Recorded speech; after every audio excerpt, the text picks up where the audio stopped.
내 형제들아, 너희는 선생된 우리가 더 큰 심판을 받을 줄 알고 선생이 많이 되지 말라. 우리가 다 실수가 많으니 만일 말에 실수가 없는 자라면 곧 온전한 사람이라 능히 온 몸도 굴레 씌우리라. 우리가 말들의 입에 재갈 물리는 것은 우리에게 순종하게 하려고 그 온몸을 제어하는 것이라. 또 배를 보라. 그렇게 크고 광풍에 밀려가는 것들을 지극히 작은 키로서 사공의 뜻대로 운행하나니 이와 같이 혀도 작은 지체로 돼 큰 것을 자랑하도다. 보라, 얼마나 작은 불이 얼마나 많은 나무를 태우는가. 혀는 곧 불이요 불의의 세계라. 혀는 우리 지체 중에서 온몸을 더럽히고 삶의 수레바퀴를 불사르나니 그 사르는 것이 지옥불에서 나느니라.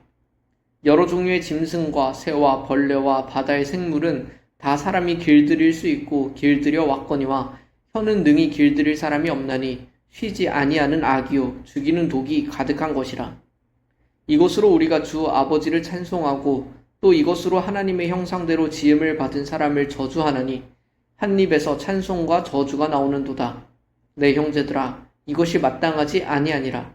샘이 한 구멍으로 어찌 단물과 쓴물을 내겠느냐. 내 형제들아, 어찌 무화과 나무가 감람 열매를, 포도나무가 무화과를 맺겠느냐. 이와 같이 짠 물이 단물을 내지 못하느니라. 아멘.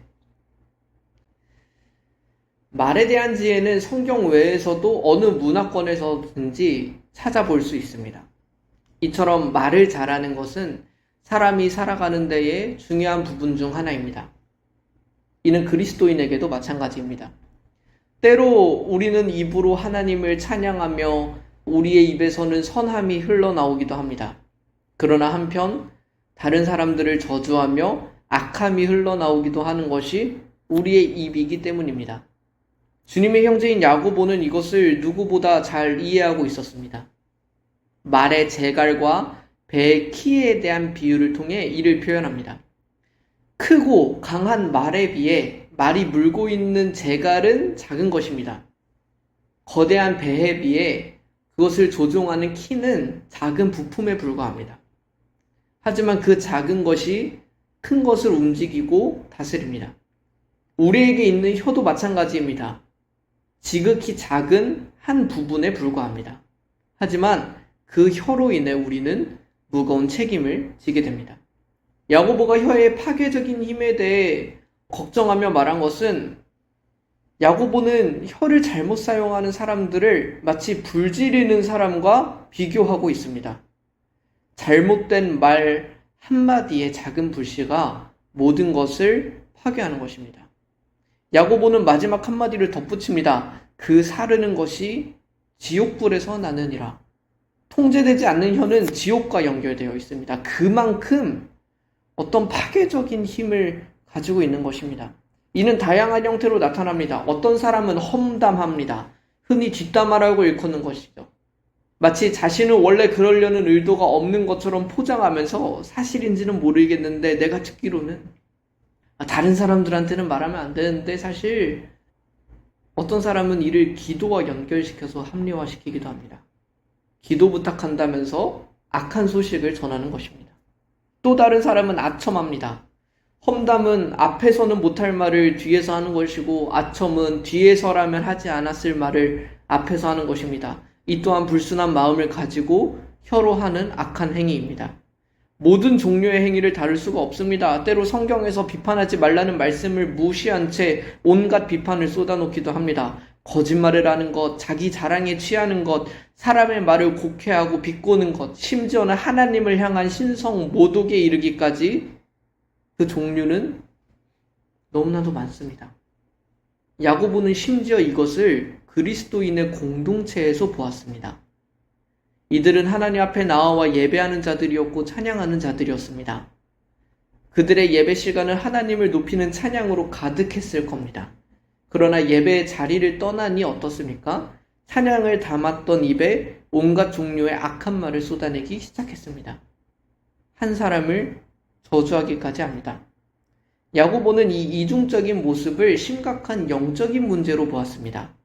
그는 예배 현장에서는 신앙이 깊어 보일지 모르겠습니다. 그러나 하나님을 사랑하고 내 이웃을 사랑하는 예수님의 말씀을 알지 못하고 지키지도 않는 사람에 불과합니다. 결국 그 신앙을 깊이 경험해 보지 못한 것입니다. 우리는 우리 자신의 신앙을 정직하게 살펴볼 필요가 있습니다. 교회에서는 예배하고 찬양하며 은혜로 가득한 것처럼 보이지만 다른 사람들을 비꼬고 비판적인 태도를 보이고 있습니까? 학교, 사무실에서 듣게 되는 여러 소문들을 즐기며 우리도 전달하는 사람이 되지는 않나요? 우리는 삶 속에서 다른 사람들을 어떻게 대합니까? 우리의 삶이 하나님을 사랑한다는 우리의 고백을 겉과 속이 다른 모순적인 거짓으로 만들지 않는지 볼 필요가 있습니다. 그렇다면 우리는 어떻게 해야 될까요? 당연히 먼저 하나님께 우리의 입술을 거룩하게 해달라고 기도해야 됩니다. 이 기도는 이미 또한 있었던 기도입니다. 이사야처럼 고백하는 겁니다. 하나님께서 우리의 입을 정결하게 해주시기를. 날마다 우리의 필요를 올려드리는 기도를 우리가 하는 것처럼 날마다의 연약함에 무너지는 죄에 대해서 깨어서 기도해야 됩니다. 그러나 이와 함께 우리는 여전히 연단의 삶을 살겠다고 결단해야 합니다. 비판을 그쳐야 합니다. 악한 소문을 전달하는 사람이 되어서는 안 됩니다. 굳이 다른 사람을 깎아내리지 마십시오. 무시하지 마십시오. 거짓말로 다른 사람들을 대하지 마십시오. 헛된 자랑을 하지 말아야 합니다. 심지어는 하나님 앞에서도 마음에 없는 말들을 쏟아내서는 안 됩니다. 야고보서 말씀과 같이 우리의 혀에 대한 지혜를 구하고 잘 다스리는 삶을 살아갈 수 있는 우리 모두가 되기를 소망합니다.